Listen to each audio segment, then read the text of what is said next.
Hello everyone, myself Aati Jadhav. Welcome back to Artistic Life YouTube channel. आप सभी का मेरे इस बर्थडे सीरीज में स्वागत है।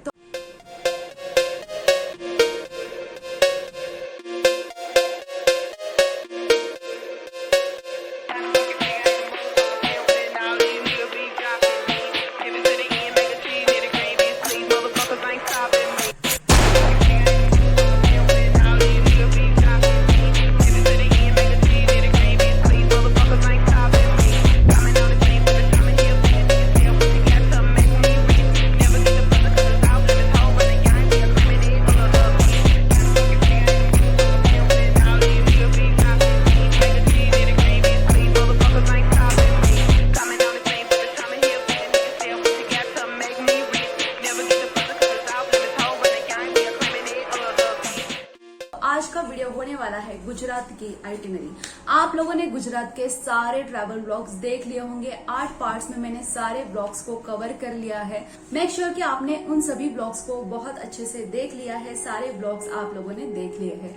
तब बढ़ते हैं हम लोग हमारे आइटिनरी पे। अगर आप लोग मेरे ब्लॉग्स देखोगे तो आपको समझ में आएगा कि आपको क्या करना है और क्या नहीं करना है। इसलिए मैं सजेस्ट करूंगी आप ब्लॉग्स भी जरूर देखना। आइटिनरी में तो मैं सारी इन्फॉर्मेशन कवर करने की पूरी कोशिश करूंगी। तो चलिए वीडियो शुरू करते हैं। सबसे पहले हम लोग बात करते हैं कि गुजरात आपको कब ट्रैवल करना चाहिए, कब आपको विजिट करना चाहिए, कौन सा टाइम ज्यादा बेस्ट रहेगा।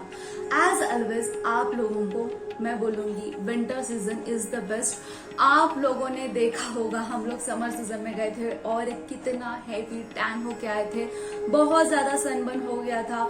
तो उस चीज से बचने के लिए आप लोगों को चूज करना है विंटर सीजन।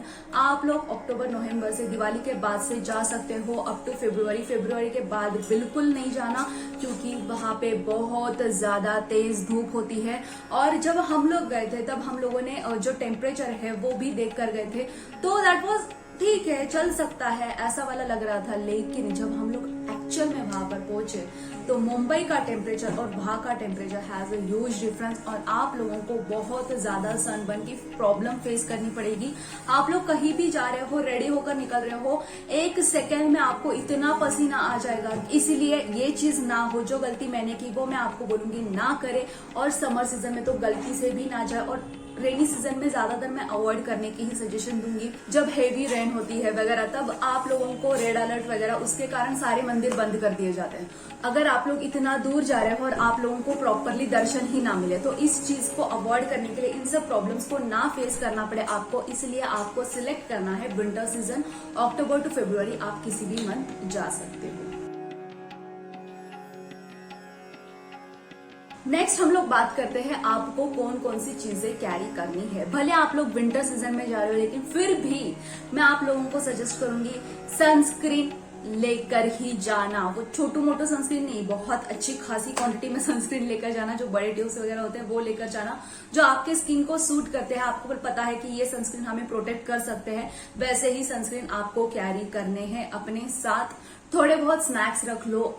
हम लोगों को लगता है कि गुजरात है तो गुजरात में बहुत सारे खाने के ऑप्शंस होंगे, स्टॉल्स होंगे, ये होंगे वो होंगे, लेकिन नहीं। जो प्लेसेस हम लोग इस वीडियो में कवर कर रहे हैं दैट इज द्वारका, सोमनाथ और दीव में तो आपको बहुत ज्यादा प्रॉब्लम होने वाली है खाने पीने की चीजों में। तो इसलिए आप लोग पहले से ही प्री पैक फूड जो भी होते हैं, पैकेज फूड जो भी होते हैं, वो आप लोग अपने साथ जरूर कैरी करना। वाटर बॉटल तो आप लोगों को जब जर्नी होगी तब बहुत ज्यादा जरूरत होगी, तो इसलिए उसे भी कैरी करना। अगर आप लोग बाय ट्रेन जा रहे हो तो आप लोगों की जर्नी होने वाली है 17 से 20 घंटों की, तो आप लोग अपने साथ कुछ खाना भी पैक करके लेकर जाना। अगर आप लोग वहां का ट्रेन का जो भी फूड है वो नहीं ट्राई करना चाहते या फिर स्टेशन का वेट करते रहना पड़ता है कि कौन से स्टेशन में हमें फूड मिलेगा, तो ये सारी प्रॉब्लम्स को ना फेस करना पड़े, इसलिए आप लोग अपने साथ हमेशा जो भी खाना है वो प्रिपेयर करके पैक करके लेके जाए। जब आप लोग रिटर्न आ रहे हो तब भी वहां पर आप लोगों को थेपला वगैरह जो भी आप लोगों को दुकान में दिखे वो आप लोग पैक करके लेकर आ सकते हो। अभी आप लोगों ने डेट फिक्स कर ली है, आप लोगों ने पैकिंग कर ली है। अभी हम लोग डिस्कस करते हैं कि आप लोगों को मुंबई टू गुजरात जाना कैसे है। यहाँ पर आपके पास 2 मेन ऑप्शंस आ जाते हैं। एक तो आप लोगों का बाय रोड है, अगर आप लोग बाय रोड पर्सनल व्हीकल से जाना चाहते हो तो इट्स अप टू यू। लेकिन द्वारका के लिए वो बहुत लंबी जर्नी हो जाएगी। सूरत, अहमदाबाद ये थोड़ा सा नजदीक हो जाता है तो आप लोग बाय रोड कर सकते हो। लेकिन मैं सजेस्ट करूंगी अगर आप लोग द्वारका जा रहे हो तो बाय रोड ना जाए, आप लोग जा सकते हो बाय ट्रेन और बाय फ्लाइट। तो आप लोगों को जो ट्रेन है वो प्रॉपर द्वारका स्टेशन पे ही छोड़ देगी। अगर आप लोग बाय फ्लाइट जा रहे हो तो आपको फिर से वहां पर अगेन ट्रैवल बढ़ जाएगा। तो इट्स अप टू यू। आप लोगों को अगर 17 घंटों की जर्नी को स्किप करना है तो आप लोग बाय फ्लाइट जा सकते। अगर आप लोगों को बाय ट्रेन जाना है तो वो डायरेक्ट आपको द्वारका स्टेशन छोड़ेगी, जैसे कि मैंने पहले ही बताया। और अगर आपको बाय फ्लाइट जाना है तो वो आपको पहुंचाएगी अहमदाबाद, और अहमदाबाद से आपको बाय बस और बाय ट्रेन द्वारका जाना होगा। अभी हम लोग बात करते हैं, अगर आपको द्वारका पहले नहीं करना है, पहले सोमनाथ करना है, तो आपको कैसे अपना ट्रैवल प्लान करना है। अगेन अगर आपको फ्लाइट से जाना है तो आपको जाना है फ्लाइट से अहमदाबाद। अहमदाबाद से आपको ट्रेन लेनी है वेरावल स्टेशन के लिए, और वेरावल से आपको ऑटोज मिल जाएंगे। और अगर आप लोग बाय ट्रेन ट्रैवल करना चाहते हो मुंबई टू सोमनाथ, तो आपके लिए अगेन ट्रेन की फैसिलिटीज अवेलेबल है, which is from Mumbai to Veraval. Veraval से अगेन आपको ऑटो ले लेनी है और ऑटो से आप लोग पहुंच जाओगे सोमनाथ मंदिर। कुछ इतना भी ज्यादा डिस्टेंस नहीं है। अभी के लिए जो हम लोग बात कर रहे हैं, सोमनाथ स्टेशन अंडर कंस्ट्रक्शन है तो वो कई सालों से बंद है, मतलब 1-2 सालों से बंद है। तो हम लोग वेरावल स्टेशन से ही हमें ट्रैवल करना पड़ता है टू सोमनाथ। वेरावल टू सोमनाथ जाने के लिए आप लोग जो पूरी ऑटो है वो भी बुक करा सकते हो, मतलब वो 150 रुपए लेंगे आप लोगों को वेरावल स्टेशन से सोमनाथ मंदिर के पास तक लेकर जाने के लिए। और आप लोग जो शेयर ऑटो है उसके साथ भी जा सकते हो। It's totally up to. अभी हम लोग गुजरात आ गए हैं, द्वारका हो या सोमनाथ हो, हम लोग पहुंच गए हैं। अब बात करते हैं कि हमें रुकना कहाँ है। स्टे ऑप्शंस के बारे में हम लोग थोड़ी बहुत डिस्कशन कर लेते हैं। स्टे ऑप्शंस में मैं सजेस्ट करूंगी आप लोग प्री बुक कुछ भी ना करके चले। उसका रीजन सबसे बड़ा ये है कि आप लोग यहाँ पर बुक करके चलते हो, लेकिन वहां पर जाने के बाद अगर आपको रूम पसंद नहीं आ रही तो भी आपके पैसे डूब जाएंगे। और गुजरात में कई सारे रूम्स ऐसे हैं कि जो हर कोई नहीं रह सकता, लाइक हर किसी को वो रूम्स नहीं सूट हो सकते। तो मैं सजेस्ट करूंगी आप लोग होटल में जाओ, रूम देखो, रूम पसंद आए, सारे फैसिलिटीज क्लियर है, तब जाके आप लोग बुक करा सकते हो। बिल्कुल भी टेंशन नहीं है, वो ऑन सीजन हो ऑफ सीजन हो, आप लोगों को वहां पर कोई ना कोई रूम मिल ही जाएगी। और रहा सवाल लगेज उठाकर रूम ढूंढने का, तो आप लोग एक काम कर सकते हो, पहले से ही जो होटल्स है उनको कॉल करके पूछ लो कि आपके पास रूम अवेलेबल है, तभी आप लोग स्टेशन से वहां तक ऑटो करके जा सकते हो और वहां पर रूम्स चेक करके अपना बुकिंग करा सकते हो। और अगर उस होटल में रूम पसंद नहीं आ रही तो उसके आसपास ही आपको और 4 होटल्स मिल जाएंगे जहां पर आप लोग अपनी रूम बुक करा सकते हो। तो उसका कोई भी टेंशन नहीं है। अभी आप लोगों ने होटल में चेक इन भी कर लिया है, तो हम लोग बात करते हैं कि इन 4 दिन में हमें किस तरीके से विजिट करना है, कौन से प्लेसेस कवर करने हैं। आप इस ट्रिप को या तो 4 दिन के लिए रख सकते हो, या तो 3 दिन के लिए रख सकते हो, या तो 2 दिन के लिए रख सकते हो। अगर आप लोग 2 दिन का ट्रैवल प्लान करके चल रहे हो तो आप लोग सिर्फ विजिट कर सकते हो द्वारका। अगर आप लोग 3 दिन का ट्रैवल प्लान करके चल रहे हो तो आप लोग विजिट कर सकते हो द्वारका एंड सोमनाथ। अगर आप लोग 4 दिन का ट्रैवल प्लान करके चल रहे हो तो आप लोग विजिट कर सकते हो द्वारका, सोमनाथ एंड दीव। तो चलिए 1 बाय 1 हर एक आइटिनरी को अच्छे से समझते हैं। मैं जा रही हूँ 1 बाय 1, पहले मैं द्वारका कवर करूंगी, फिर सोमनाथ और फिर दीव। और अगर आप लोगों को सोमनाथ से द्वारका जाना है तो वो कैसे जाना है इसके बारे में भी आगे हम लोग डिस्कस करेंगे। तो पहले हम लोग डिस्कशन करते हैं कि हम लोगों को द्वारका, सोमनाथ और दीव कैसे कैसे विजिट करते जाने हैं। द्वारका में आप लोग आ गए हो 17 घंटों की जर्नी कर, तो जाइए होटल में, अपना अच्छे से फ्रेश हो जाइए और कुछ खा पी के हम लोग चल पड़ते हैं गोमती घाट की ओर। गोमती घाट बहुत बड़ी पवित्र जगह है, वहां पर ही आपको सुदामा सेतु भी देखने मिल सकता है, जो कि अभी बंद किया हुआ है, लेकिन that place is heaven on earth. बहुत ज्यादा सुकून है, पता नहीं इतने लोग होते हैं वहां पर, लेकिन फिर भी जो माहौल है, जो आप लोगों को अंदर से इनर पीस मिलता है, दैट इज मार्वेलस। तो आप लोगों को बहुत अच्छा पीसफुल वहां पर लगने वाला है। अच्छे से स्नान कीजिए, अपने हाथ पांव सब कुछ धो लीजिए और फिर हम लोग आगे बढ़ेंगे हमारे द्वारकाधीश के दर्शन। तो हमारे कन्हैया के दर्शन करने के लिए हम लोग वहीं से चल पड़ेंगे अपने मंदिर की ओर। कुछ 3-4 मिनट का ही अंतर है गोमती घाट से द्वारकाधीश मंदिर का। गोमती घाट द्वारकाधीश मंदिर के पीछे की तरफ है, तो आप लोगों को बस आना है 2-3 मिनट का वॉक करके द्वारकाधीश मंदिर के। द्वारकाधीश मंदिर आते ही आपके पास ग्लासेस, कैमरा, जो भी पर्स वगैरह जो भी है वो आपको क्या करना है, एक लॉकर में जाके सबमिट करना है। आप लोगों को वहां से कूपन लेना है और चल पड़ना है मंदिर के ओर। वहां पे आप लोगों को कुछ मिनटों में ही दर्शन हो जाएंगे, क्योंकि वहां पे बहुत तेजी से दर्शन किए जा रहे होते हैं और दिन भर वहां पर लोगों की भीड़ लगी ही रहती है। आप लोग 24 आवर्स देख सकते हो कि वहां पर हमेशा भीड़ रहती ही है, लेकिन फिर भी मैं सजेस्ट करूंगी आप लोग वहां पर दर्शन करने के लिए 3-4 बजे के करीब जाए और अच्छे से दर्शन करके हमारे कन्हैया के आ जाए।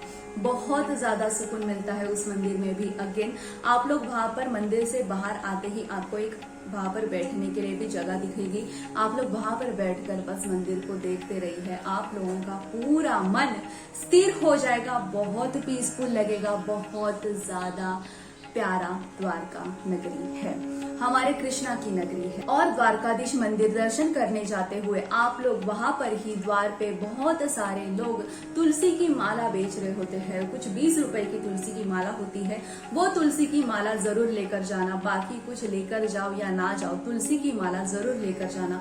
एक तो वो हमारे कन्हैया को बहुत प्रिय है और दूसरा हम लोग सिर्फ और सिर्फ मंदिर में वही कन्हैया को भेंट कर सकते हैं। बाकी कुछ भी हमें वहां पर देने के लिए अलाउड नहीं है। तो आप लोग जो भी लेकर जा रहे हो प्रसाद वगैरह, आपको बाहर से ही दिखाकर वहां से निकल जाना होता है। सिर्फ और सिर्फ तुलसी की माला ही वहां पर स्वीकार की जाती है। तो आप लोग तुलसी की माला लेकर कन्हैया के अच्छे से दर्शन कर लीजिए।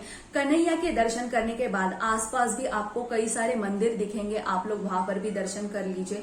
जैसे कि हमारे महादेव का मंदिर हो गया, हमारे गणेशा का मंदिर हो गया, और भी कई सारे मंदिर आपको वहां पर देखने मिलेंगे। तो उन सबका दर्शन कर लीजिए, बहुत अच्छे से समय बिताइए उस मंदिर में। वहां के वाइब्रेशंस बहुत ज्यादा अलग है, तो उन वाइब्रेशंस को फील कीजिए, अपने दिल को थमा लीजिए और बैठ जाइए वहां पर कुछ समय के लिए। फिर हम लोग आ जाएंगे 6:30 बजे मंदिर के दर्शन करके बाहर ही आपको बहुत सारे स्टॉल दिखेंगे। आप लोग वहां से अपने प्रियजनों के लिए शॉपिंग कर सकते हैं, खुद के लिए शॉपिंग कर सकते हैं, कुछ खा सकते हैं। वहां पर कई सारे जो गुजराती फेमस डिश है वो वहां पर आपको देखने मिलेंगे, जो कि मिठाइयाँ वगैरह है। तो आप लोग वहां से वो सब शॉपिंग कर लीजिए। ट्रेन का सफर करके अभी आप लोग डिजर्व करते हो थोड़ी अच्छी खासी रेस्ट।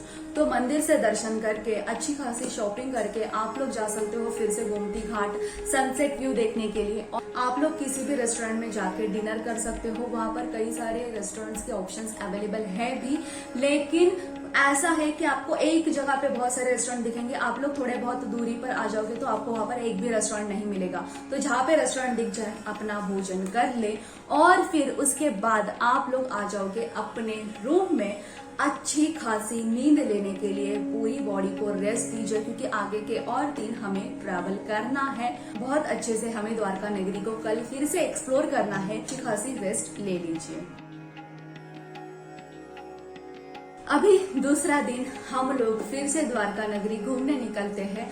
सुबह सुबह उठ जाइए और 8 बजे की जो द्वारका दर्शन बस है उसी को ले लीजिए। हम लोग सुबह की द्वारका दर्शन बस इसीलिए लेंगे क्योंकि अगर आप लोग रात को बस ले रहे हो तो हमें सोमनाथ की ट्रेन लेने के लिए या फिर आपको रिटर्न मुंबई की ट्रेन लेने के लिए बहुत ज्यादा दिक्कत आ सकती है। तो स्मूथ ट्रैवल रहे इसलिए हम लोग जल्दी सुबह उठ जाएंगे और चल पड़ेंगे। द्वारका दर्शन बस को बुक कर लेंगे। करीबन 7:30 के करीब आप लोग दर्शन बस बुक कर लीजिए, या फिर आप लोग प्रीवियस डे पर ही बुक कराकर रख सकते हो। मतलब जब कल आप लोग द्वारकाधीश का मंदिर विजिट करके आए थे उसी वक्त आप लोग होटल में आते समय ही वही द्वारका दर्शन बस बुक करा सकते हो। गवर्नमेंट बस आपसे 100 रुपीज ले रहे हैं, तो जो प्राइवेट है वो लोग आपसे 120 रुपए ले रहे हैं। तो इतना कुछ अंतर है नहीं। तो आप लोग किसी भी एजेंट के थ्रू द्वारका दर्शन बस बुक करा सकते हो प्रीवियस डे पर ही, और सुबह उठकर 8 बजे ही आप लोग ले लीजिए उस द्वारका दर्शन बस को। द्वारका दर्शन बस आपको लेकर जाएगी रुक्मणी मंदिर, नागेश्वर मंदिर, गोपी घाट और बेट द्वारका। तो ये चारों प्लेसेस आपको कवर कराएगी वो बस, यानी कि आपको जो भी मेजर स्पॉट्स है और हमारे द्वारका नगरी में वो सारे इस बस में कवर हो जाएंगे, क्योंकि सभी का अंतर एक दूसरे से बहुत ज्यादा है। तो वो लोग ट्रैवल में बहुत ज्यादा समय चला जाता है, 3 घंटे में ही सभी प्लेसेस कवर करना चाहते हैं। तो जो ट्रैवल का समय है वो इतना बड़ा होता है जिससे कि आपको मंदिर में सिर्फ कुछ मिनट का ही समय दिया जाता है दर्शन करने के लिए। तो ये सबसे बड़ा ड्रॉबैक है हमारे इस बस को बुक कराने का। अगर आप लोग चाहते हो कि आप लोग सुबह 8 बजे से 3-4 बजे तक ट्रैवल कर पाए, तो मैं सजेस्ट करूंगी कि आप लोग प्राइवेट ऑटो बुक कीजिए। अगर आप लोग 3 लोग हो तो आपके लिए वो ऑप्शन बहुत बढ़िया रहेगा। कुछ 1000 रुपए वो लोग आपको चार्ज करेंगे और वो लोग आपको यही 4 प्लेसेस कवर कराएंगे, लेकिन अच्छा खासा समय देकर वो आप लोगों को ये सारे प्लेसेस कवर कराएंगे। तो आप लोगों पर है कि आप लोगों को अफोर्डेबल ऑप्शन से जाना है या फिर थोड़ा सा लग्जरियस ऑप्शन है, लेकिन अच्छा खासा आप लोगों को ट्रैवल करने मिलेगा। So it's totally again up to you. आप लोगों पर है कि आप लोगों को किस तरीके से जाना है। मैं सजेस्ट करूंगी अगर आप लोग 1 या 2 लोग हो तो जाइए बस से, सभी के साथ आप लोगों के भी दर्शन होते जाएंगे और आप लोगों को ज्यादा वहां पर टेंशन भी नहीं आएगा। लेकिन अगर आप लोग 3-4 लोग हो तो आप लोग ऑटो या फिर जो प्राइवेट कार्स होते हैं वहां पर जो भी ट्रैवल एजेंट्स होते हैं उनसे बुक करा के आप लोग सारे दर्शन स्पॉट करके आ सकते हो। नागेश्वर मंदिर is again one of the beautiful मंदिर। 12 ज्योतिर्लिंगों में से एक मंदिर है, 8वां ज्योतिर्लिंग है हमारा नागेश्वर ज्योतिर्लिंग मंदिर। तो आपको वहां पर दर्शन करने मिलेंगे। बाहर ही हमारे भोलेनाथ की बहुत भव्य मूर्ति लगी हुई है, उसे देखकर आप लोगों की आंखें खुली की खुली रह जाने वाली है। बहुत प्यारा मंदिर है अगेन वो भी। फिर हम लोग आएंगे रुक्मणी मंदिर में। रुक्मणी मंदिर गांव के बाहर एक मंदिर बना हुआ है, लेकिन वो भी इतना प्यारा है और वहां पर एक बहुत बड़ी स्टोरी भी है जो मैंने अपने ब्लॉग में कवर कर चुकी हूँ। देन हम लोग आएंगे गोपी घाट। वो भी अगेन एक नेचर की ब्यूटीफुल प्लेस है, वहां पर भी कई सारे स्टोरियां हमारे गोपियों के रिलेटेड है। फिर हम लोग आते हैं बेट द्वारका। बेट द्वारका जाने के लिए आप लोगों को बस लो, ऑटो लो, वो एक स्पॉट पे छोड़ेगी। दैट इज आप लोगों का जो ओखा पोर्ट है वो वहां पर आप लोगों को छोड़ेगी। ओखा पोर्ट से आप लोगों को बाय फेरी जाना होगा बेट द्वारका, जो कि आपसे लेंगे पर पर्सन 20 रुपीज। तो आप लोगों को 20 रुपीज जाने के लिए, 20 रुपीज आने के लिए पर पर्सन पे करना होगा। वहां पर जाने के बाद बेट द्वारका पे जो पोर्ट है वहां से आप लोगों को जाना होगा बाय वॉक। बेट द्वारका के मंदिर को आपको विजिट करने जाना होगा। बेट द्वारका अगर आप लोग जा रहे हो तो जो मुख्य मंदिर है बेट द्वारका में उसे तो जरूर विजिट करना, और दूसरा आपको विजिट करना है हमारा सोने की Dwarka. That is again one of the beautiful thing in Dwarka. बहुत ज्यादा सुकून मिलने वाला है। इतने सारे खूबसूरत प्लेसेस है द्वारका में कि आप लोगों को बहुत मजा आने वाला है इन 2 दिनों में। बहुत ज्यादा एक्चुअल में दैट वर्ड सूट्स दैट मंदिर, सोने की Dwarka. Actually that is the gold on our earth. तो बहुत ज्यादा ब्यूटीफुल वो भी मंदिर है। वहां पर आपको कृष्णा के जन्म से लेकर कृष्णा ने जब तक समाधि ली थी तब तक के सारे जो भी कहानियां आपने सुनी है वहां पर आप लोगों को प्रत्यक्ष रूप में देखने मिलेगी। वहां पर हमारे गणेशा का भी मंदिर है, महादेव का भी मंदिर है, सभी के मूर्तियां वहां पर आपको देखने मिलेगी। और भी खूबसूरत वो जगह है, वहां का आर्किटेक्चर बहुत खूबसूरत है, वहां की कहानियां बहुत खूबसूरत है, वहां का माहौल ही बहुत खूबसूरत है। बेट द्वारका में आप लोगों को और भी कई सारे मंदिर अंदर जाओगे तो विजिट करने मिलते जाएंगे। तो इट्स अप टू यू कि आप लोगों के पास कितना समय है, उसके अकॉर्डिंग आप लोग वहां पर विजिट करा सकते हैं। कई बार बेट द्वारका में बहुत कम समय मिल जाता है, क्योंकि बेट द्वारका का मंदिर जो मुख्य मंदिर है हम लोग बात करें वो कई बार द्वार बंद करके रखे जाते हैं, क्योंकि आप लोगों को पता है कि कन्हैया के कई सारे मंदिरों के द्वार कई बार बंद किए जाते हैं और फिर से खुले जाते हैं। कुछ मिनटों के लिए वो द्वार बंद करे जाते हैं। तो उसी प्रकार आप लोगों को अपना पूरा ट्रैवल प्लान करना है। ये 2 मंदिर तो आपको बिल्कुल मिस नहीं करने हैं इन बेट द्वारका। उसके बाद हम लोग आ जाएंगे बेट द्वारका के सारे ये 2 मंदिर या फिर और भी मंदिर जो है वो विजिट करके फिर से बेट द्वारका के पोर्ट पे, वहां से आप लोगों को फिर से ले लेनी है फेरी टू ओखा पोर्ट। अभी बेट द्वारका टू ओखा या फिर ओखा टू बेट द्वारका जाते वक्त आप लोग एक गलती बिल्कुल मत करना। कई सारे लोग सोचते हैं कि ये फेरी बहुत खाली है, हम लोग यहाँ पर जाके बैठ जाते हैं। नहीं, यू आर रॉन्ग। वो फेरी जब तक उतनी क्राउडेड नहीं हो जाती, पूरी भर नहीं जाती, तब तक आप लोगों को उसी फेरी में बैठे रहना होगा। तो जिस फेरी में आप लोगों को ज्यादा लोग दिख रहे हैं उसी में चले जाओ, जिससे कि आप लोगों की भी ये फेरी राइड जल्दी से शुरू हो जाए। और कुछ मिनटों का ही डिस्टेंस है तो आप लोगों को इतना ज्यादा दिक्कत नहीं आएगा, क्योंकि वहां पर फेरी राइड सभी भर भर के ही जाते हैं। जब तक फेरी पूरी ना भर जाए, ओवर क्राउड ना हो जाए, तब तक वो वहां से नहीं निकलती। तो इसलिए ये गलती मत करना। कई सारे लोग ये गलती कर देते हैं, कई देर तक वहां पर ही बैठे रह जाते हैं। तो ये गलती आप लोग बिल्कुल मत। बोट से हम बेट द्वारका से ओखा पोर्ट चले जाएंगे और ओखा पोर्ट से हमें ले लेनी है अपनी दर्शन बस। दर्शन बस से हमें जाना है 3 बत्ती चौक और 3 बत्ती चौक से आगे हम क्या कर सकते हैं, आगे हमें किस तरीके से इस दिन को एग्जीक्यूट करना है, प्लान करना है, ये सब जानने के लिए आपको चेक करना है कल का वीडियो। तो मेक श्योर आपने इस चैनल को सब्सक्राइब किया है, बेल आइकॉन प्रेस की है और अगर ये वीडियो पसंद आए तो इसे लाइक किया है। Stay tune for upcoming part.